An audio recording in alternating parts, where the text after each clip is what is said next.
Welcome to your channel Preparation for All #64. Dear learners, it is your channel. যারা Vidyasagar university third সেমিস্টারে এইইসি compulsory English পেপারটি রয়েছে, আজকে তাদের জন্য লেটার রাইটিং থেকে গুরুত্বপূর্ণ দুটি ফরম্যাট, গুরুত্বপূর্ণ সমস্ত কোশ্চেন আনসার দেওয়া হয়ে গিয়েছে এবং তার সাথে হাতের পাঁচ হিসাবে দেখা গেল অনেক সময় বিট্রে করে কোশ্চেন। সেক্ষেত্রে আমরা যদি লেটার রাইটিং থেকে দুটো ফরম্যাট জেনে রাখি তাহলে কিন্তু আর আমাদের কোনোই রিস্ক থাকবে না। যারা ধারাবাহিকভাবে ক্লাসগুলিকে দেখছো তারা কিন্তু এক্সামে যদি সেই ক্লাসগুলিকে ফলো করো, বারবার লেখা প্র্যাকটিস করো, তাহলে কিন্তু এক্সামে ভালো রেজাল্ট করতে চলেছো। আর কেউ যদি ফুল সাজেশানের পিডিএফ নিতে চাও সেক্ষেত্রে 90 টাকা তুমি পে করেই কিন্তু সেই পিডিএফ পেয়ে যেতে পারো। দেখো, জব অ্যাপ্লিকেশানের উপর আমরা একটা ফরম্যাট দেখে নেব। আর কমপ্লেন লেটার, কোনো বিষয়ে তুমি কমপ্লেন করছো, হয়তো একটা এসি কিনেছো ঠিকঠাক কাজ করছে না, বা তোমার মোবাইল ফোনটা কাজ করছে না, বা বাড়ির ওয়াশিং মেশিনটা কিনে এনেছো, বা টিভিটা কিনে এনেছো কিন্তু সেটি ঠিকঠাক কাজ করছে না, প্রোডাক্টটা খারাপ, সেজন্য কোম্পানিতে কমপ্লেন করা বিজনেস লেটার বা কমপ্লেন লেটারের মধ্যে এটি পড়ে। আর জব অ্যাপ্লিকেশান দেখে নাও উইথ বায়োডাটা। জব অ্যাপ্লিকেশানের ফরম্যাটটি কীভাবে হবে? প্রথমে তোমার নাম লিখবে, তারপরে অ্যাড্রেস, তারপরে তোমার সিটি নাম, তারপরে pin code number, email number, phone number আর ডেট অফ বার্থ লিখবে। এইবার তুমি লিখছো কোনো কোম্পানিকে কাজের জন্য, তখন লিখবে টু দ্য ম্যানেজার, কোনো একটা কোম্পানির নাম কোশ্চেনে দেওয়াও থাকতে পারে, তখন সেই কোম্পানির নাম, একটা অ্যাড্রেস, সেই কোম্পানির প্লেস, পিনকোড নাম্বার, এগুলি বসিয়ে দিতে হবে। তারপরে সাবজেক্টে application for the post of, যে পোস্টের জন্য কোশ্চেনে লেখা থাকবে, পোস্ট অফে ক্লার্ক হতে পারে, যদি ক্লার্কের পোস্টের জন্য বায়োডাটা লিখতে দেয়, যদি দেয় ক্যাশিয়ারের জন্য for the position of a cashier, salesman হলে for the position of salesman, এইভাবে যা সম্পর্কে লিখতে দিক না কেন সেটা বসিয়ে দিতে হবে। এটি জাস্ট একটা ফরম্যাট। ডিয়ার স্যার বা ম্যাডাম অবলিক দিয়ে I am writing to express my interest in the position of, যে জবের জন্য থাকবে সেই জবটির নাম লিখবে। এই পজিশানের জন্য আমি লিখছি আপনাকে অ্যাট ইউর এস্টিমড অর্গানাইজেশান, আপনার একান্ত ব্যক্তিগত অর্গানাইজেশানে। I came across the job opening through job portal, এখন যেহেতু অনলাইন সিস্টেম তাই তুমি লিখবে যে আমি এই জবটার খবর পেয়েছি কোথার থেকে, জব পোর্টাল থেকে। And I believe my educational qualification and skill make me a suitable candidate for this role বা ফর দিস জব, এই পোস্টের জন্য আমার যে কোয়ালিফিকেশান এবং স্কিল আছে তাতে আমি সুইটেবল, সেটা তুমি বিশ্বাস করো। এবার তোমার কোয়ালিফিকেশানের কথাগুলি লিখে দেবে। I have completed graduation from Vidyasagar university and have 2 years of experience in the set field, এই ফিল্ডে আমার 2 বছরের অভিজ্ঞতাও আছে। I possesses computer application skill, আমার কম্পিউটার অ্যাপ্লিকেশান স্কিল আছে। And I am confident in my ability to contribute এফেক্টলি to your team, আমার মধ্যে কনফিডেন্স আছে যে আমার মধ্যে সেই সক্ষমতা আছে আপনার কোম্পানিকে কন্ট্রিবিউট করার জন্য। Please find my detail biodata, আমার বায়োডাটাটা আপনি দেখেন। Enclose here in for your kind consideration, আপনার বিবেচনার জন্য সেটি দিয়ে দেওয়া হলো।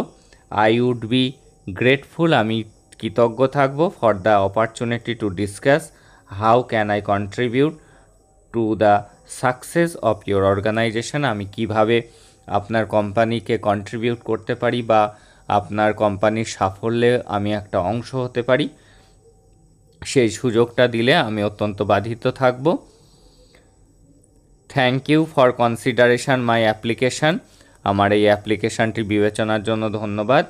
I look forward to the possibilities of an interview, আমি ইন্টারভিউয়ের অপেক্ষায় থাকলাম। ইয়োর সিনসিয়ারলি, তোমার পুরো নাম টাইটেল সহ হবে। তারপরে একটা বায়োডাটা।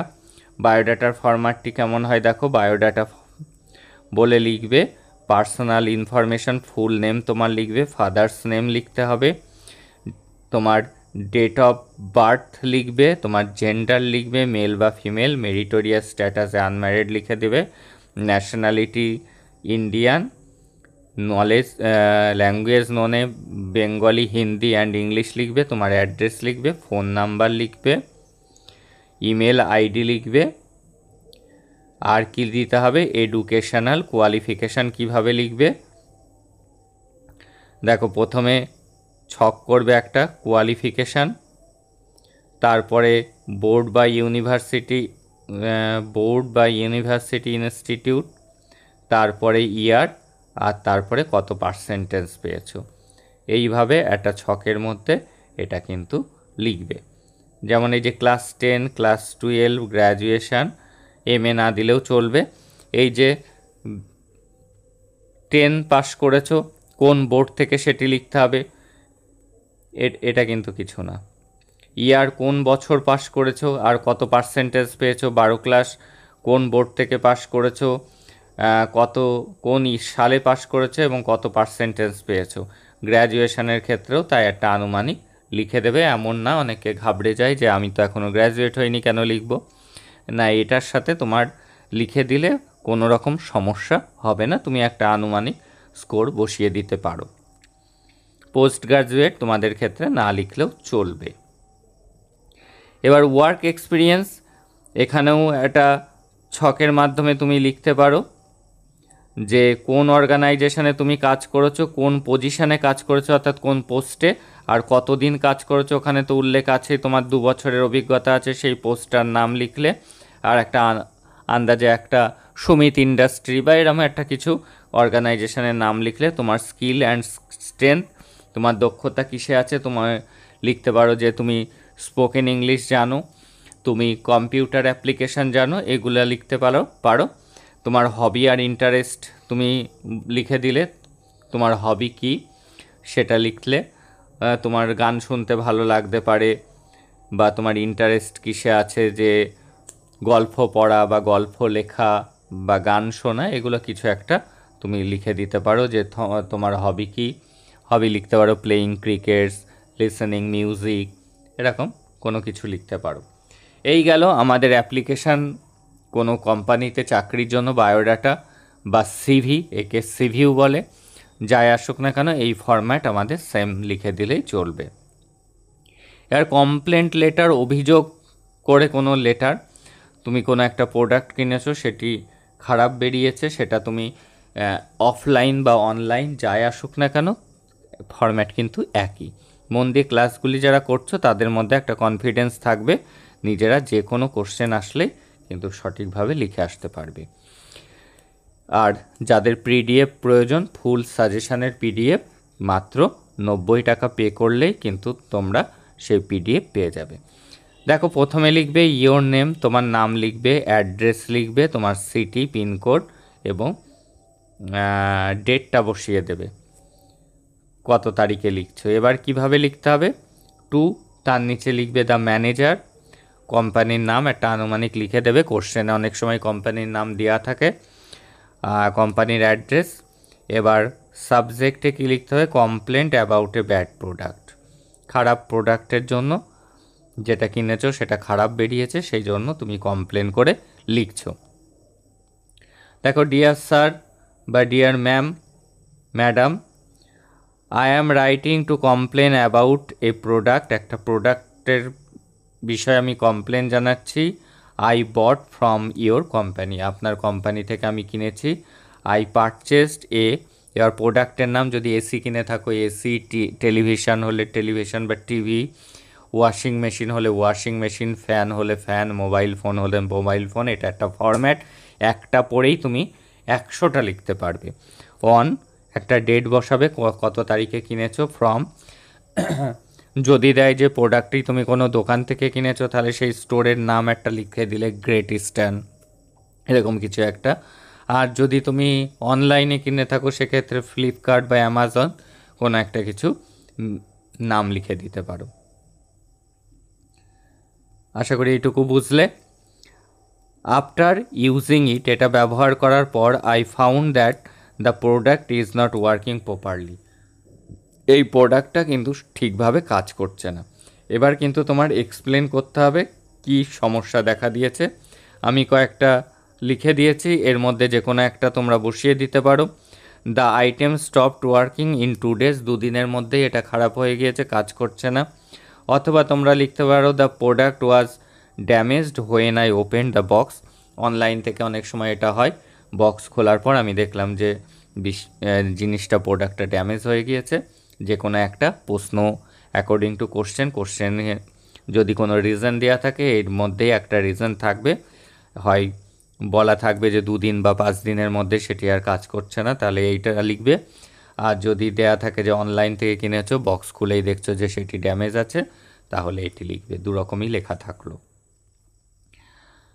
তারপরে কি, I am not happy with this experience, এই যে আমার যে অভিজ্ঞতা এতে আমি বেশ একটা খুশি হতে পারছি না। আই কাইন্ডলি রিকোয়েস্ট ইউ, আমি আপনাকে অনুরোধ করছি, টু রিপ্লেস দ্য প্রোডাক্ট, যদি রিপ্লেস নিয়েও যদি আসে যে প্রোডাক্টটা রিপ্লেস করে দেওয়ার জন্য, তাও কিন্তু same format. Or give me a refund, অথবা আমার টাকা ফেরত দেন। I have attach the bill and photos of the product for your reference, আমি বিলটা এবং ছবিও দিয়ে দিচ্ছি প্রোডাক্টের। Please look into this matter as soon as possible, যত তাড়াতাড়ি সম্ভব বিষয়টি আপনারা দেখুন। তারপরে থ্যাংক ইউ, ইউর সিনসিয়ারলি, তার নিচে তোমার নাম সই হবে, তোমার ফোন নাম্বার, ইমেল নাম্বার লিখে দিতে হবে। এই ছিল আজকের গুরুত্বপূর্ণ 2টো ফরম্যাট লেটার রাইটিং থেকে। তাহলে আমাদের আর কোনো সমস্যাই থাকবে না, কোনো ধরনের রিস্ক কিন্তু থাকবে না। আর পিডিএফ যদি কারোর প্রয়োজন হয়, সম্পূর্ণ সাজেশান উইথ অ্যান্সার পিডিএফ 90 টাকা পে করলে কিন্তু তোমরা পেয়ে যেতে পারো। দ্যাটস অল টুডে, দেখা হচ্ছে পরের ক্লাসে। তোমাদের সকলের এক্সাম ভালো হোক।